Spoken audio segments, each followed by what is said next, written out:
Hello, Forever Family. We're so glad to be here with you today, and we just thought that we'd give you a little shout out, a little encouragement. I'm a grateful believer in Jesus Christ in recovery from alcohol and drugs, and my name's Gary. Hey Gary, I'm a grateful believer in Jesus Christ, celebrating recovery from alcohol and drugs and divorce, and my name is Dennis. We usually start our Monday night out with a little bit of worship from our great worship band. We're surely missing them right now. So me and Gary thought we'd throw a little rendition in of our worship band. We won't do them any justice, but we thought we'd give it a try. So just give us a minute to tune up here. Okay, let's sing. Stop. Celebrate recovery is a place for me. Come Monday night, there's no place I'd rather be. Whether I'm flying high or struggling to be. Cut. Guys, that's not going to work. Come on. I thought that was great. Me too. Yeah. Well, as you can see, we don't do our worship band any justice, but we want to talk a little bit about worship music tonight and just encourage you to get involved listening to some at some point during your day. It can be very uplifting when you're in a dark place, especially during these times. And there's many places to find it. You can find it on the internet. You can reach out to your favorite radio station. There's CDs. There's many ways. So just use your tools to get into that. Just to uplift yourself during this time. Now Gary's going to talk to you a little bit about relapse here. Yeah, in these struggling times, we're all struggling and we're all susceptible to relapse. So we thought we'd touch base with you guys and give you a few things to encourage you, to help you get through this. The first thing I want to talk about here is about performing a self-check, a little heart check. Okay, this is something you can ask yourself daily.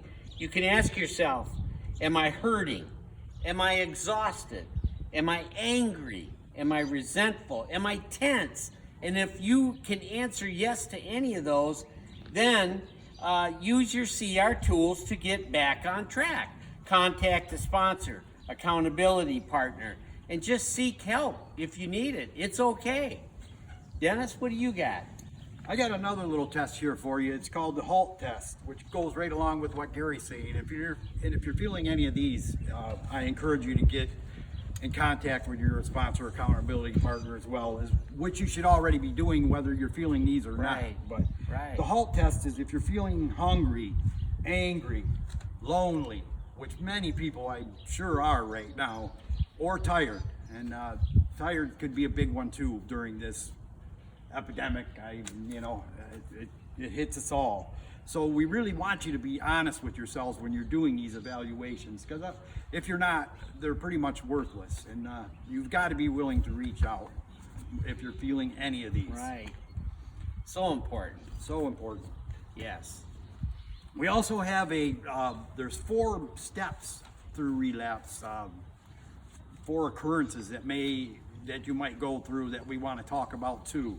And number 1 is complacency. Relapse begins when we get comfortable. We've confessed our problem, we've started dealing with it, and we've made some progress. Then we get comfortable, and one day we stop praying about it, and then we stop working at it. Our pain level has been reduced, not eliminated, but reduced. And we think we can live with the reduced level of pain. We haven't thoroughly dealt with our problem, but we don't feel as desperate about it as we once did. We think we don't need to meet with our support group anymore. We don't need to work the choices anymore. We don't need to call our accountability partner anymore. And before you know it, we have become complacent. And these are all dangerous situations to be in. And during this time, you can fall into that so easily.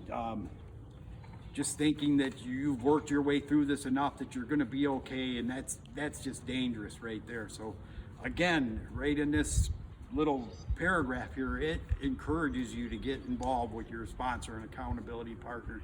If it takes every day or every hour, do it before you be too complacent. Yes, and we wanted to move on to phase 2, and that talks about confusion. And in this place, we begin to rationalize and play mental games with ourselves.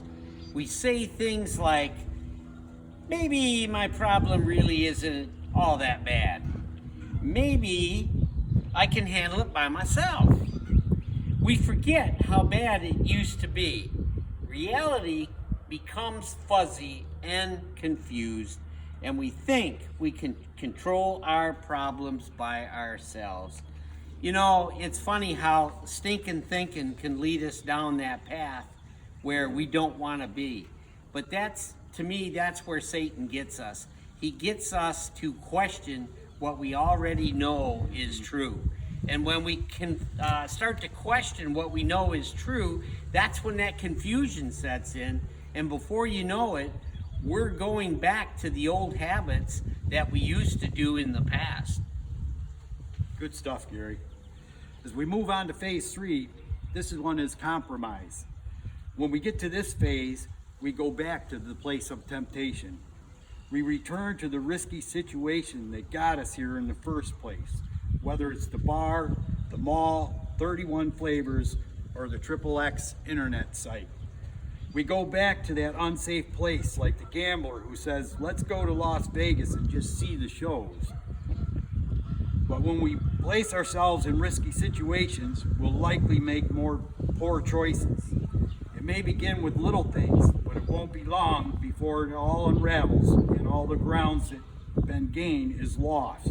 This will lead us to phase 4, but first, you know, this is so very dangerous at this time. I know you can't get out to the bars and stuff like that right now, but we are encouraging you to get on group sites on the internet, and this one really rings true to me today. It's, you know, people struggle with the XXX part of it and sexual integrity, and we're encouraging you to get on the internet to join groups and to find recovery on there and use that as a tool. So we really need to be very careful with this because it can take you right back to where, you know, you were. I've dealt with this in my life where I've been in recovery and I've gone back out thinking I can handle it, and I'll go to the bar and I'll drink one beer, and the next thing you know, I'm there every night and drinking 30 beers a night. So it is a dangerous, and you have to be aware of that through this time. Right. And Gary, you want to get number 4? Yes, I sure will. Phase 4 is catastrophe. Boy, this is a big one. This is when we actually give in to our old hurt, old hang-up, or old habit. The hate comes back, the resentment returns, or we fall back into the old patterns of behavior. But we need to understand this. The catastrophe is not the relapse. The relapse began in phase 1 with complacency. To avoid the catastrophe of relapse, we need to take time to see if we fit somewhere in this pattern, and if so, we need to take action. We need to look back at each step that we've talked about here and say, am I in any one of these? And, you know, if I am, then it's time to, that's the time. Reach out, get on the phone, get on that with that accountability partner, get with that sponsor.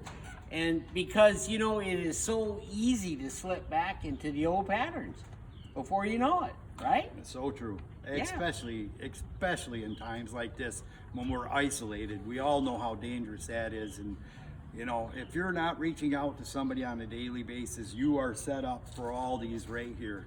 And I truly hope we gave you some tools and maybe some new ideas of how to deal with this through this time. It looks like we have a little ways to go.